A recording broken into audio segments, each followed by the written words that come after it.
Construtora Odebrecht e FIFA se juntam para financiar o estádio do Corinthians. A Arena vai abrir a Copa no Brasil. A ampliação para que 65 mil pessoas assistam aqui. A abertura da Copa do Mundo de 2014 vai ser paga pela FIFA. Ontem, a velha Fonte Nova em Salvador veio abaixo.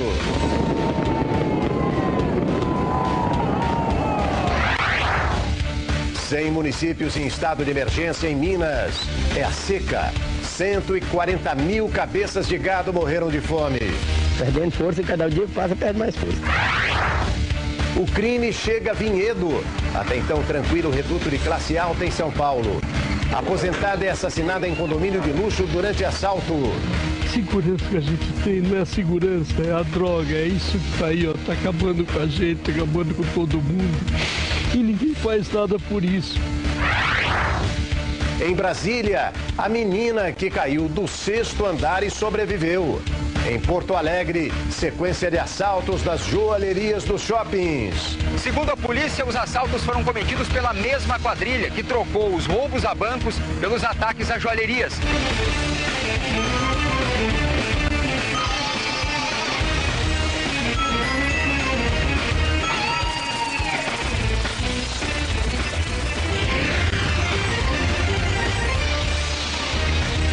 O Jornal do SBT Manhã está no ar, com Hermano Henning e Analice Nicolau. Olá, meus amigos. Hoje é segunda-feira, 30 de agosto. Este é o Jornal do SBT Manhã com as principais notícias do Brasil e do mundo. Comigo, Analice Nicolau. Vamos em frente, Analice. Segunda-feira, começo de semana, muita novidade. Isso aí, começo de mês quase já, né? Começo de mês quase e logo, logo chega a primavera. Vamos falar e você, como um bom corintiano, agora a gente vai falar sobre o Corinthians. O novo estádio do Corinthians vai sediar a abertura da Copa de 2014. Vai ter isso mesmo, irmão. O governador de São Paulo, Alberto Goldman, e o prefeito Gilberto Kassab confirmaram que não haverá dinheiro público na obra, que será em parte financiada pela construtora Norberto Odebrecht e pela FIFA. É no centro de treinamento do clube, em Itaquera, na zona leste de São Paulo, que será erguido o estádio da abertura da Copa do Mundo. A CBF, já em entendimentos com o Corinthians, todos sabem, é público, consultou o governador e a prefeitura no sentido de ver a possibilidade de darmos apoio ao estádio do Corinthians, que seria construído com recursos do Corinthians e outros financiamentos. E a resposta foi positiva. 48 mil pessoas é a capacidade do estádio do Corinthians. Essa primeira fase da obra vai ser financiada numa parceria do clube com a construtora. A ampliação para que 65 mil pessoas assistam aqui. A abertura da Copa do Mundo de 2014 vai ser paga pela FIFA. O presidente do Corinthians planeja fazer o anúncio oficial na terça-feira, durante a festa do centenário do clube, ao lado de um ilustre torcedor, o presidente Lula. Por enquanto, André Sanches prefere fazer mistério. Está muito mais próximo do que as pessoas imaginam. Mas o Corinthians define nas próximas horas, nos próximos dias, um estádio para 48 mil pessoas. Para o governo de São Paulo, o Itaquerão é uma boa saída para o impasse criado desde o veto da FIFA ao Morumbi. A região já tem estações de trem e metrô. A promessa de que não haverá dinheiro público na obra foi mantida. O estádio é um estádio privado e nenhum órgão público pode colocar dinheiro e nem deve colocar dinheiro público no empreendimento privado. No Corinthians, o sábado foi de festa. Teve lançamento de camisa nova e até a criação de uma república popular. Mas o assunto preferido foi outro. A torcida vai prestigiar o estádio, vai voltar todos os jogos. E eu quero estar aqui para fazer a estreia desse estádio. Daqui a pouco você vai ver os gols do Campeonato Brasileiro. Pela primeira vez eu vi o corintiano torcer para o São Paulo, hein? Mais de 140 mil cabeças de gado morreram por causa da seca no norte de Minas Gerais, cuja seca, aliás, já dura 2 meses. Pois é, irmão, 100 cidades decretaram estado de emergência. Estrela já não brilha mais como antes. Essa estrela daí, devagar mesmo. Só perdendo... É só perdendo, que cada dia que passa, perdendo mais, né, carne? Perdendo força e cada dia que passa, perde mais força. São os reflexos do tempo quente que acaba com a pastagem no norte de Minas e deixa o gado sem comida. No horizonte, nenhuma esperança. Com fome, o gado padece. Carcaças ficam pelo chão. Segundo a empresa de assistência técnica e extensão rural, a Emater, houve redução de 30% da área de pasto. Veja bem, nós temos um rebanho aqui no norte de Minas, mais de 2 milhões de cabeças. Então, morreu até agora parece algo em torno de 7%. A água também está acabando. O pouco que tem é dividido. Maria e Sandra levam para casa água suja. Criação bebe tudo dentro. Tem gado que vem aqui e bebe também? Vem. Aí vocês bebem da mesma água? Bebe da mesma. Com os baldes cheios, é hora de voltar, sob o sol muito forte. Quando chega em casa, Sandra usa a água para lavar a louça. Segundo a Defesa Civil de Minas, 100 cidades do Norte Mineiro e do Vale do Jequitinhonha decretaram estado de emergência por causa da seca. Para matar a sede de quem mora em locais mais distantes, como aqui, nestas casas, na zona rural de Mato Verde, só mesmo contando com ajuda. Caminhões-pipa, como este, vão de casa em casa, levando água na tentativa de matar a sede do povo. Em poucos segundos, o tanque vazio se enche e lá vem Dona Luísa buscar os primeiros litros de água para beber. Quanto tempo dura uma água dessa quando chega aí?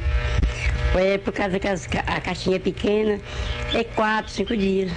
Um privilégio nesta época para poucos destas bandas de Minas Gerais.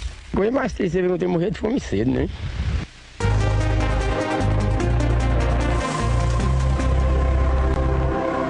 E agora a previsão do tempo para hoje em todo o país com Amanda Valeri.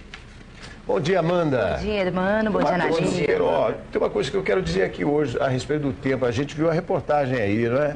Minas Gerais, norte de Minas, não é só lá, não. Ontem, a volta a São Paulo pela rodovia Castelo Branco foi complicada. E não era por acidente na rodovia que congestionou o trânsito, não. E nem excesso de veículos. Sabe por quê? Fogo ao lado, na margem da rodovia.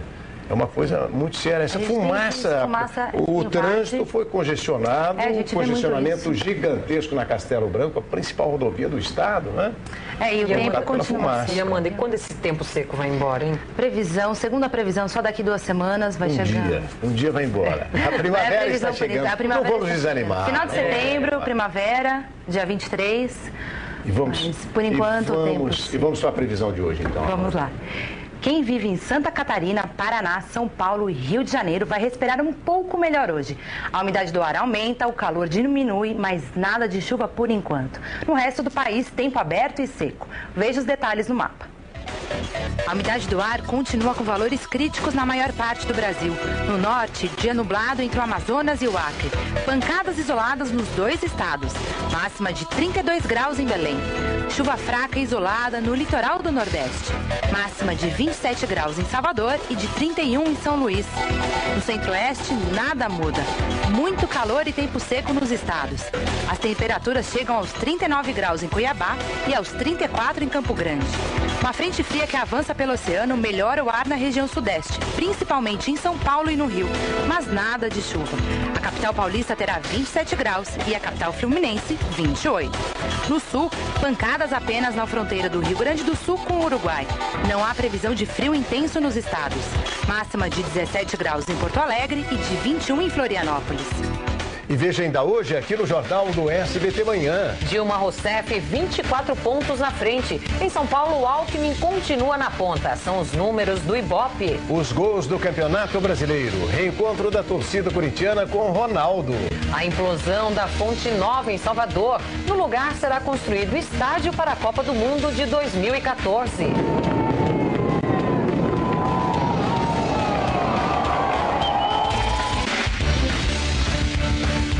Eleições. O candidato do PSDB à presidência, José Serra, disse que nunca teve padrinho. Marina Silva, do PV, criticou os adversários. E a petista Dilma Rousseff negou briga interna no partido.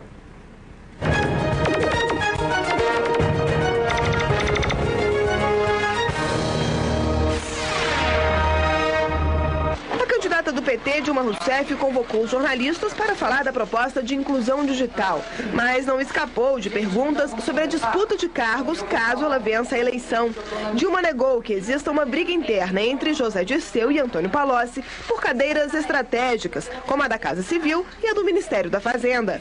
Eu desautorizo todas as especulações sobre quem quer que seja ocupar qualquer que seja cargos, porque nós não achamos isso politicamente correto, eticamente correto, e é colocar o carro na frente dos bois. Depois da entrevista, Dilma reservou a tarde de domingo para gravar trechos do programa eleitoral. Aliás, o conteúdo dos vídeos foi alvo de críticas da candidata do PV, Marina Silva. Ela e o tucano José Serra cumpriram a agenda em São Paulo. Marina Silva participou de um café da manhã na capital paulista com colaboradores da campanha e voltou a dizer que está trabalhando para chegar ao segundo turno. A candidata criticou a falta de aprofundamento dos programas eleitorais dos adversários. Temos que ter um olhar para os problemas e para os desafios. Não existe essa história de um mundo cor-de-rosa e um mundo azulzinho em que se resolve as coisas em passe de mágica, quando essas coisas na área de segurança, de saúde, de educação, não foram resolvidas durante os últimos 16 anos. José Serra se encontrou com integrantes da Associação de Nordestinos em São Paulo. Falou da importância dos nordestinos para a cidade e ressaltou o que fez pelo Nordeste quando era ministro do Planejamento do governo Fernando Henrique Cardoso. Numa clara alusão a Dilma Rousseff, o tucano afirmou que a principal propaganda dele são as obras que realizou. Eu nunca tive padrinho, patrono nem patrocinador. O que eu me apresento é com o que eu fiz, não é com os outros dizem que eu fiz ou que eu vou fazer. Nova pesquisa Ibope divulgada no fim de semana sobre a disputa presidencial mostra que Dilma Rousseff abriu 24 pontos de vantagem sobre José Serra. Antes do horário eleitoral gratuito, a candidata do PT, Dilma Rousseff, tinha 43% das intenções de voto. Agora tem 51%. José Serra, do PSDB, tinha 32% e agora tem 27%. A candidata do PV, Marina Silva, aparecia com 8% e caiu para 7%. Se a eleição fosse hoje, Dilma teria 59% dos votos válidos, o que garantiria a vitória no primeiro turno. A margem de erro da pesquisa é de 2 pontos. Foram ouvidos 2.506 eleitores em todo o país entre os dias 24 e 26 de agosto. A quebra de sigilo das declarações de renda de aliados de José Serra. Vamos acompanhar o comentário de José Neumann Pinto, que vai direto ao assunto.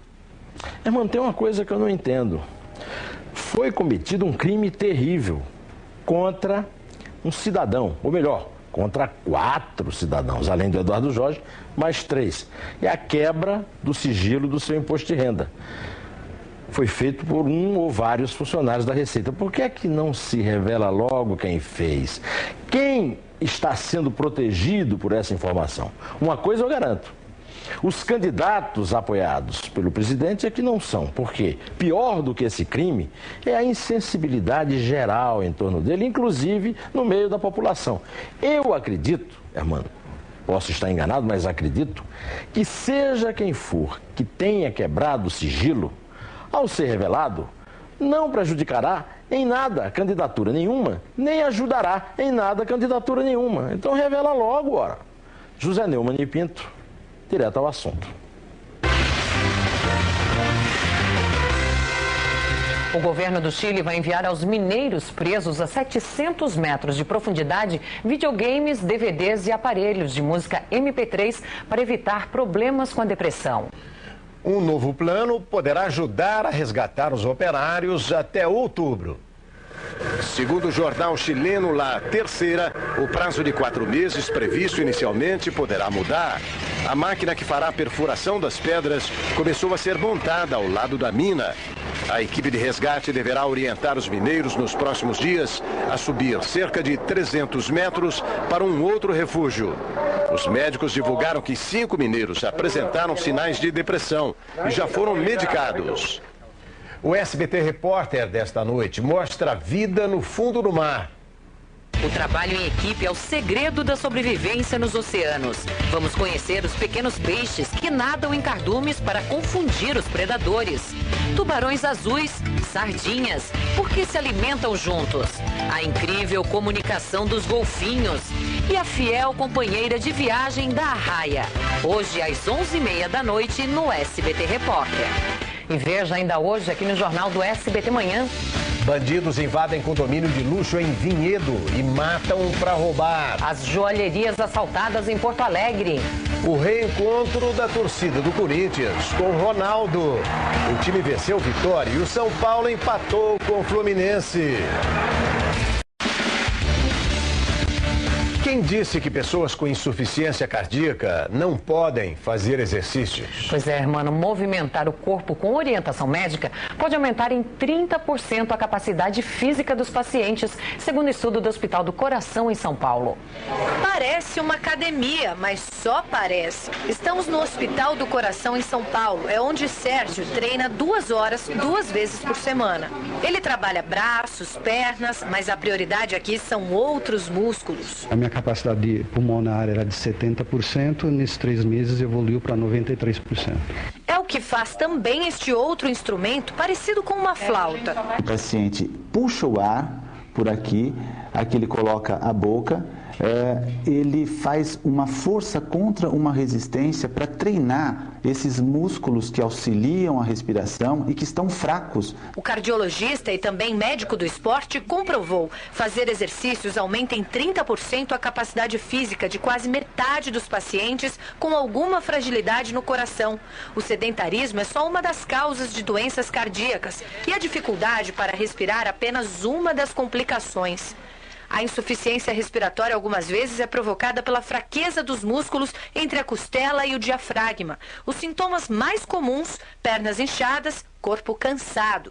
Quem sente isso, pode malhar? Fico com dúvidas, não sei responder. Não só pode, como deve. Estudos mostram que quem pratica alguma atividade física tem pelo menos 2 anos a mais de vida do que o sedentário. E não é difícil. Uma simples caminhada você faz onde e quando puder, mas nunca de qualquer jeito. O ideal é que os médicos recomendem quanto e como fazer exercícios a quem sofre de falta de ar ou tem algum problema no coração. Então ele melhora o poder de respiração do paciente, o grau de cansaço diminui, ele melhora o controle da pressão arterial, você diminui riscos futuros como infarto. Foi o que levou o Carlos a ir mais longe. Eu tive 3 infartos, tive que passar por 3 cirurgias cardíacas. Por ser sedentário. O ideal é começar cedo. Quando se exercitar é brincadeira. Depois que o assunto fica sério, já não parece tão divertido. Porque não tem tempo. Eu trabalho. Porque é preguiçoso mesmo. Como é que é? Porque ele é preguiçoso mesmo. E não é o único. Eu preciso me dedicar mais a isso. É preciso mudar para se sentir mudado. Acredito que muda de um modo geral, alimentação, sono, você dorme melhor. Então, não custa nada dar o primeiro passo.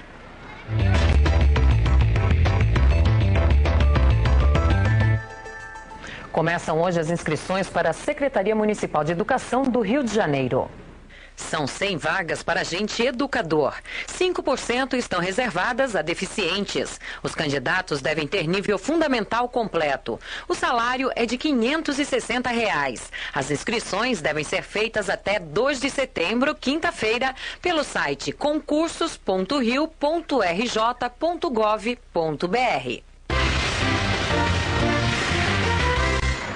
Ladrões assaltaram 2 joalherias num shopping center de Porto Alegre no mesmo dia. Numa das lojas na fuga, os assaltantes fizeram a dona refém.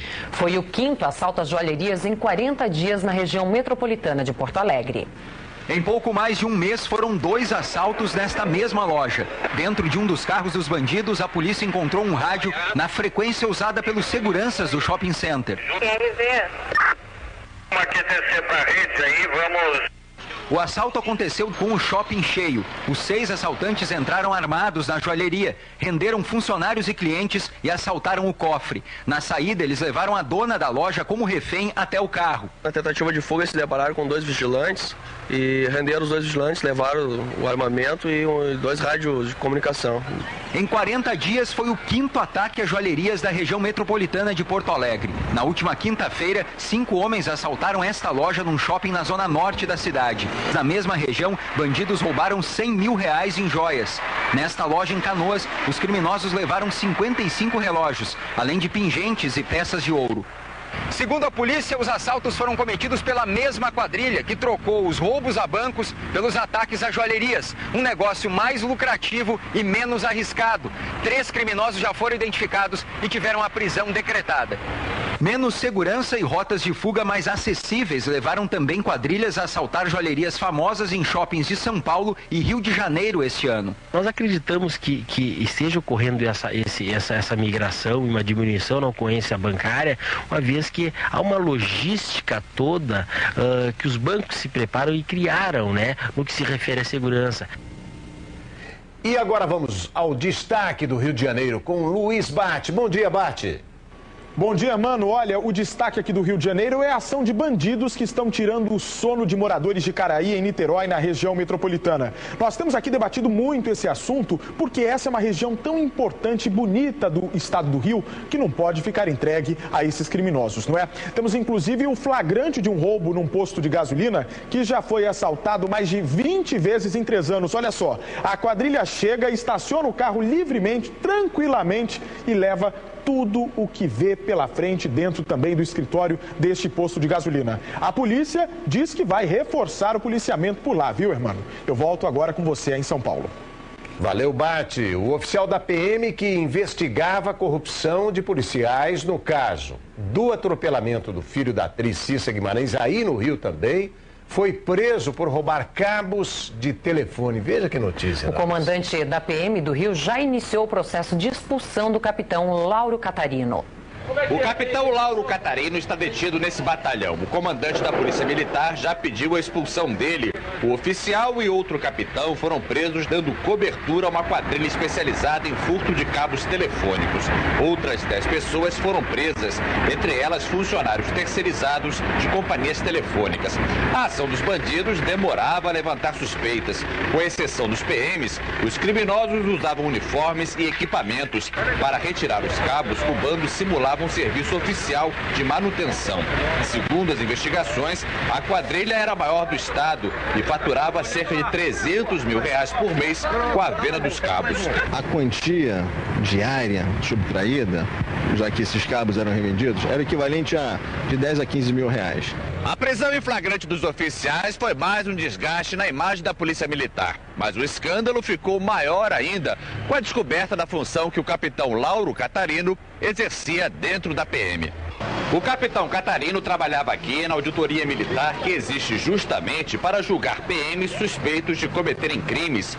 9 horas antes de ser preso, ele auxiliava uma juíza a interrogar os policiais acusados de extorsão no caso do atropelamento do músico Rafael Mascarenhas, filho da atriz Cissa Guimarães. O capitão agora terá que passar para o outro lado e sentar no banco dos réus.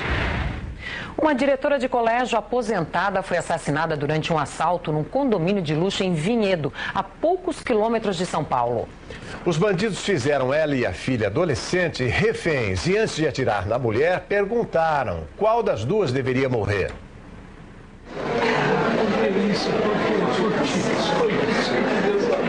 É a pergunta que todos os que estavam no velório de Rosa Inês Bórnia Moreira se faziam. A diretora de colégio de 55 anos procurou uma vida mais calma e segura no interior de São Paulo. Espírito Santo. Era o sonho dela, era o sonho do marido dela e ele esperou ela se aposentar para ir para o interior, que eles foram há 8 meses atrás. E tudo foi destruído. O crime aconteceu neste condomínio de luxo em Vinhedo, uma cidade onde muitos paulistanos têm casa de campo, a menos de 100 quilômetros de São Paulo. Na entrada principal, cancela automática, câmeras de segurança e vigias armados que fazem a ronda de moto. Mas os criminosos encontraram uma outra maneira de chegar à casa onde Rosa e a filha, de 15 anos, passavam o fim de semana. Os bandidos entraram na casa pela janela do banheiro. Eles perguntaram a Rosa onde era o cofre. A diretora disse que não havia um. Os bandidos então fizeram Rosa e a filha se deitarem no chão, perguntaram qual das duas deveria morrer e então atiraram na mãe. Segundo a polícia, os bandidos pularam este muro que fica na parte de trás do condomínio e não tem cerca de proteção. Eles caíram neste sítio e fugiram pela rua. O dono do sítio encontrou o boné de um dos assassinos e entregou à polícia. Foi a única coisa que a senhora achou depois? Foi dentro onde eles pularam lá. Esta vizinha viu a fuga. Ela conta que os 3 bandidos estavam com o rosto coberto. Eu estava sentado na frente da minha casa, eu e minha cunhada. De repente, nós vimos que 3 rapazes passou na frente e eles foram andando olhando para trás nervosos. E deu pra ver que são 3 rapazes novos e são brancos. A Casa de Rosa estava em reforma. A última obra foi justamente erguer um pouco mais o Muro dos Fundos.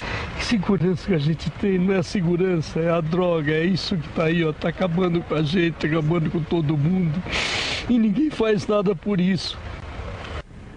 Pois é, vamos conversar sobre isso aí com o comandante Luca, que está aqui conosco. Os 2 assuntos. Primeiro, o oficial da PM, que investigava a corrupção de policiais, foi preso por roubo.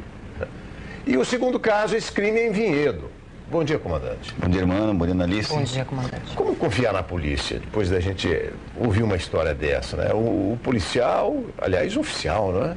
Encarregado de levantar casos de corrupção da corporação, preso por suspeita de roubo. Caso gravíssimo, né? Nós temos um alto índice de condutas desviantes nas instituições, Polícia Militar, Polícia Civil também. As corregedorias têm feito um trabalho bastante sério para poder depurar dos quadros esses policiais corruptos, policiais com esse tipo de conduta. E é sempre um impacto muito grande para a sociedade quando se depara com um quadro como essa situação que nós tivemos hoje. Né? Será que é por causa de salário? Eu não diria, isso aí é uma questão de falha moral, é uma questão também de oportunidade. Mesmo se ganhassem uns salários dignos, porque ninguém ganha salário digno no Brasil. O salário, ele o salário é um vetor. Ganha muito pouco. O salário é um vetor, sim, mas não é o único vetor, irmão. Esse segundo caso, né? As pessoas bem numa situação econômica que lhes garanta uma certa segurança, mesmo assim estão sendo vítimas da violência. E isso aí, comandante? Pois é, essa história de que o interior é um local tranquilo, vai sair de um grande centro, isso é um mito. O interior tem muito problema, inclusive de droga. Esses assaltos a condomínios são muito comuns nessas regiões, e esse crime me parece uma coisa um pouco atípica, irmã. É muito comum o roubo em condomínio, mas com essa situação me parece que merece uma investigação um pouco mais aprofundada. E o bandido usar isso, né, de escolher quem vai matar primeiro. Sobretudo, a gente muitas vezes percebe um acidente dessa natureza, uma ação dessa natureza, quando a pessoa reage. Nós sempre recomendamos não reaja nessa situação.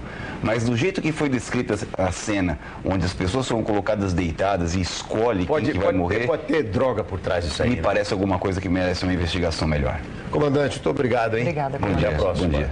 Em Brasília, uma menina de 3 anos sobreviveu à queda do 6º andar. Foi nesse prédio, num bairro de classe média. A suspeita é de que a criança tenha caído por uma das 2 janelas do apartamento que não tem tela de proteção. No momento do acidente, apenas a empregada estava com a menina. Milena Barbosa quebrou a perna, está internada e não corre risco de morrer. A polícia está investigando se houve negligência. E agora as informações com a repórter Solange Boulos, ao vivo de São Paulo. Bom dia, Solange. Bom dia, Hermano. Bom dia a todos que acompanham o SBT Manhã. Houve um tiroteio nesta madrugada, por volta das 3h30 da manhã, ali na rodovia Castelo Branco, acesso do interior à capital paulista. Foi na altura de Osasco, na Grande São Paulo, um caminhão dos Correios que levava encomendas de Sedex foi interceptado por 3 carros. Bandidos armaram, desceram e tentaram render o motorista para roubar a carga, mas seguranças que faziam a escolta do caminhão dos Correios e que vinha logo atrás reagiram. Houve troca de tiros, os assaltantes chegaram a atingir o carro da escolta com 3 disparos, mas por sorte ninguém se feriu e os assaltantes acabaram fugindo sem levar nada. Hermano falou ao vivo aqui da Ponte das Bandeiras. Vamos ver como está o trânsito na Marginal para quem pretende sair de casa agora e acessar a via para ir até o trabalho.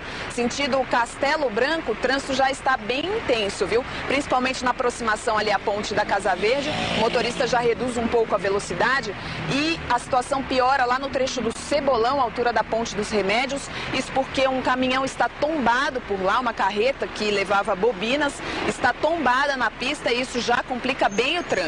No sentido contrário, para quem vai rumo a Ayrton Senna, o tráfego flui bem e o motorista não enfrenta problemas. O trânsito em outros pontos da capital e nas rodovias de acesso, tem acidentes por lá. A gente conta tudo isso daqui a pouco aqui no SBT Manhã. Hermano, agora é com você aí no estúdio. Veja ainda hoje aqui no Jornal do SBT Manhã. Morre o criador da série de TV Vigilante Rodoviário. A implosão do estádio da Fonte Nova em Salvador. Os gols do Brasileirão. O Corinthians vence na volta de Ronaldo.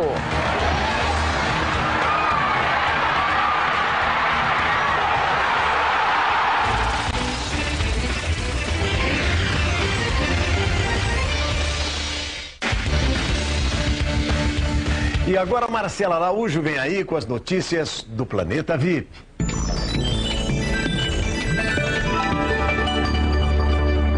Marcela Araújo vem aí em solidariedade a mim. Vem um pouco afônica, não. O que a gente disse? Fanho não, fanho não. Mesmo afônico mesmo. Vocês dois estão, né? Muito seco, né, gente? Dá-lhe água, gente. Tem que beber água, se hidratar bastante. Cuidar. Vocês dependem da voz. Pois é. É a cavalgada, né? Deve ser. Sua, né? Minha não, né? Não, mas deixa eu contar. Vai dizer que cavalgada ninguém vai entender. Vamos é que hoje... Vocês duas sabem o que é Romaria? Sim. Romaria tem uma coisa de religião, mas Romaria é o nome pelo qual popularmente ficou conhecida as cavalgadas nas fazendas. E você participou ontem de uma? Pois é, ontem nós tivemos uma cavalgada numa cidade muito bonita, chamada Laranjal. Olha que legal. E você precisa ver. O pessoal, o jornal do SBT Manhã tem uma penetração maravilhosa. E o pessoal de lá, de Laranjal, pediu para que eu trouxesse a vocês duas. Que bom, um grande abraço para todo mundo de lá. Um grande abraço. Temos uma notícia não muito boa pro nosso... Infelizmente, mais um escândalo por aí, né? A socialite Paris Hilton e o namorado foram presos em Las Vegas, nos Estados Unidos. O carro em que os dois estavam foi parado pela polícia e durante a vistoria foi encontrada uma quantidade não divulgada de cocaína. As fotos são do site de celebridades TMZ. O casal foi levado para a delegacia e solto horas depois, após pagarem fiança. A bisneta do fundador da cadeia de hotéis Hilton, que já trabalhou como modelo, cantora e atriz, comanda negócios de milhões de dólares. A Paris Hilton alega que a droga encontrada não era dela. Vamos falar de coisa boa? As crianças da AACD passaram o domingo com a apresentadora Xuxa Meneghel. Foi um dia diferente e animado em São Paulo. A Xuxa se divertiu com as crianças no parque O Mundo da Xuxa. Um baixinho especial, na minha opinião, sei lá, é muito mais do que um presente, do que um privilégio, porque realmente eu me sinto especial como eles me fazem me sentir assim. 120 crianças com necessidades especiais e monitores da ACD aproveitaram os brinquedos e tiraram fotos com a apresentadora. Com criança, a gente aprende que a gente tem que dar valor muito mais às coisas simples, entendeu? É tudo tão mais importante. A criança vê a importância real mesmo, a gente que tira a importância das coisas. Eu fico por aqui hoje, uma ótima semana para você. Tchau. Obrigada, Marcela. Será enterrado agora pela manhã em São Paulo o corpo do cineasta Ari Fernandes, criador da primeira série de TV, O Vigilante Rodoviário. Ari tinha 79 anos. O corpo do cineasta é velado no cemitério Chora Menino, na zona norte de São Paulo. Paulistano, Ari Fernandes começou a carreira no rádio como locutor e ator. Aos 27 anos, criou com o também cineasta Alfredo Palácios o seriado O Vigilante Rodoviário, exibido na década de 60 pela TV Tupi. Estrelada por Carlos Miranda, a série narrava as aventuras do policial e seu amigo inseparável, o Cão Lobo. Foi a primeira série de TV brasileira. Até se afastar da profissão nos anos 80, Ari Fernandes fez diversos trabalhos na televisão e dirigiu e produziu mais de 100 filmes. Desde 2005, enfrentava problemas de saúde em decorrência de um acidente vascular cerebral. Era casado com Inês Fernandes e deixa 2 filhos. Um grande cara e nos deixa hoje, acho que não só para a família, como para todos os amigos e para o Brasil. O corpo de Ari Fernandes será sepultado às 11 horas da manhã. E agora voltamos com a repórter Solange Boulos, ao vivo. É com você, Solange. Hermano, continuamos a falar ao vivo aqui da Marginal Tietê, que tem o tráfego bem intenso, principalmente para o motorista que segue para Castelo Branco. Situação bem pior ali no trecho do Cebolão e da Ponte dos Remédios, por causa de um caminhão tombado por ali. Há faixas interditadas, motorista que puder, evite o trecho. Motorista que vai vir do litoral para a capital paulista, via Anchieta ficou bloqueada no sentido São Paulo, na altura do quilômetro 63. Houve um capotamento por lá. O veículo já foi retirado, mas a alternativa melhor ainda é a rodovia dos Imigrantes. Outro acidente aconteceu na rodovia dos Bandeirantes, ligação do interior com São Paulo, no sentido São Paulo, quilômetro 27, congestionamento de 4 quilômetros. Solange Boulos para o SBT Manhã. O jogador Paulo Henrique Ganso dos Santos recebeu alta do Hospital Albert Einstein, em São Paulo, onde passou por uma cirurgia no joelho. Ganso só voltará ao futebol daqui a 6 meses. Ganso rompeu o ligamento do joelho esquerdo na partida em que o Santos venceu o Grêmio por 2-1 em Porto Alegre na última quarta-feira. Na cirurgia realizada pelo ortopedista José Ricardo Pécora, o ligamento cruzado anterior foi reconstituído por meio de enxerto do tendão. Também foi tratada uma lesão do menisco lateral. O procedimento durou 1h30. O jogador só deve voltar a jogar em fevereiro do ano que vem. Jogadores do Santos gravaram depoimentos para dar força ao craque. Sabe que eu tô nervoso de estar sofrendo junto com você por essa confusão. Eu tô sempre contigo. Pode contar comigo, irmão. Te amo, abraço. E, Hermano, vem aí a nova Fonte Nova em Salvador, estádio que vai sediar Jogos da Copa de 2014. Ele será construído no lugar do Fonte Nova, que foi implodido depois de 59 anos de história. Pois é, Nadice, o estádio da Fonte Nova estava fechado havia 3 anos por causa de um acidente que causou a morte de 7 pessoas. Pela última vez, o imponente estádio Otávio Mangabeira, carinhosamente chamado de Fonte Nova, atraiu milhares de pessoas. Mas desta vez não tinha bola rolando no gramado ou craques em campo. A vinda ao dique do Tororó foi apenas para dar o último adeus ao maior palco do futebol baiano. Torcedora tricolor e frequentadora do estádio desde criança, esta funcionária pública não conseguiu conter a emoção. Vim com o tio que já está no céu. Foi lá que eu aprendi a torcer pelo meu clube, o Bahia. A implosão do anel superior da fonte, primeira realizada em um estádio da América Latina, reuniu harmoniosamente as saudosas torcidas de Bahia e Vitória. Quando o gigante for ao chão, vou fechar os olhos para não ver, porque um pedaço de mim vai com ele. O coração tá batendo muito aqui, ó. Se você botar a mão aqui, ó. Minutos antes do acionamento das bombas, uma última foto para guardar de lembrança. Logo em seguida, o primeiro estouro e a velha Fonte Nova começa a desabar.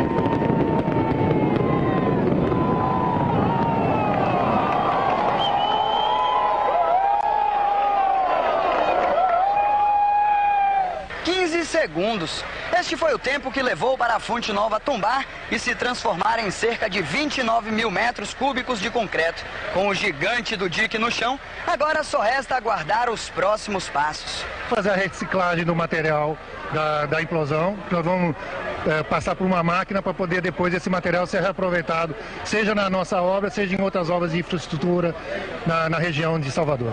O placar regressivo montado no local mostra o tempo que falta para conhecermos a nova Fonte Nova.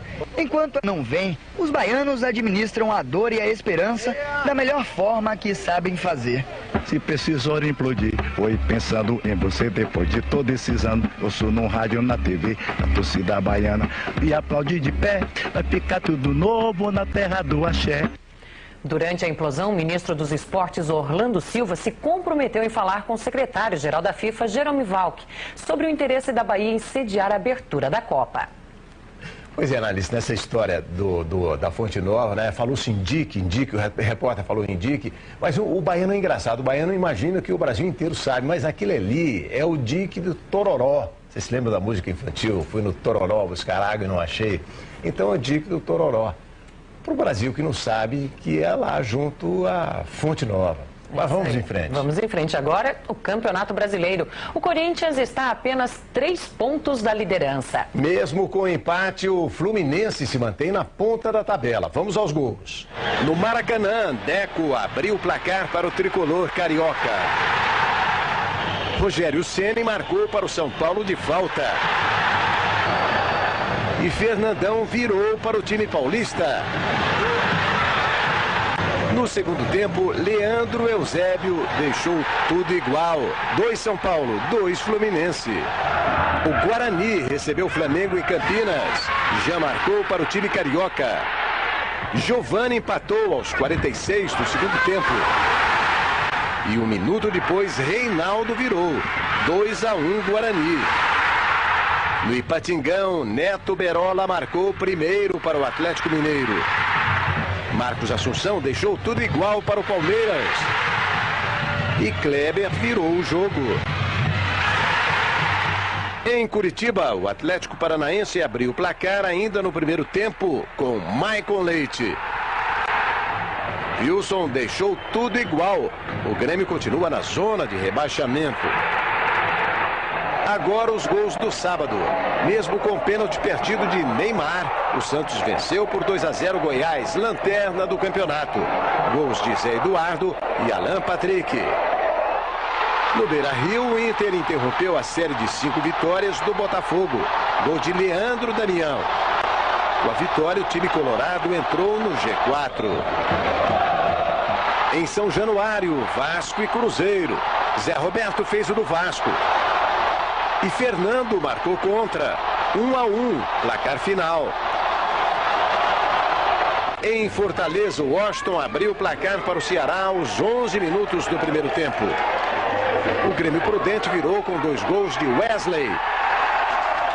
Careca deixou tudo igual no finzinho da partida. Pois é, Hermano, e Ronaldo se reencontrou com a torcida corintiana. O fenômeno não fez gol, apareceu pouco em campo, mas foi aplaudido. Domingo de sol e o Corinthians na briga pelo primeiro lugar no Campeonato Brasileiro. O resultado não poderia ser outro. Ingressos esgotados. Uma nação lotou o Pacaembu. Mas essa fiel torcida tinha um motivo a mais para encher as arquibancadas. A volta de Ronaldo. Depois de 112 dias longe dos gramados, o atacante se livrou de 2 contusões, mas ainda vive assombrado pelo fantasma do excesso de peso. Pode ficar tranquilo que ele, com uma perna só, é melhor que muita gente aí. O Ronaldo é aqui, ó, corintiano até a morte, Ronaldo, filho. Teve torcedor que veio de muito longe para ver Ronaldo em campo. Eu sou de Ribeiro do Pombal, na Bahia. E veio para ver quem? Ronaldo. E chega a hora, o fenômeno entra e a festa começa. No primeiro lance, um susto. Ronaldo toca na bola e sente dor. Ele sai de campo, mas volta em seguida. O Vitória vai pro ataque e quase faz. Mas o troco vem logo. Roberto Carlos cruza e Yarley de cabeça abre o placar. Ronaldo apareceu pouco. Aos 30 minutos já demonstrava cansaço. Numa falta perigosa, foi o fenômeno que salvou o Vitória. O segundo gol veio logo. A bola sobra e Paulinho toca para a rede. No segundo tempo, Ronaldo voltou, correu e até tentou ajudar o ataque. Mas aos 20 minutos, ele pediu para sair. O Vitória foi pro ataque e Kleber Pereira de cabeça diminuiu. E acabou assim, Corinthians 2-1 e Ronaldo com a cabeça no próximo jogo. O Jornal do SBT Manhã termina aqui. Obrigada pela sua companhia. Outras notícias às 7h10 da noite no SBT Brasil, com Carlos Nascimento e Karen Bravo. Tem ainda o Boletim de Ocorrências com a minha amiga Joyce Ribeiro. Bom dia. Bom dia.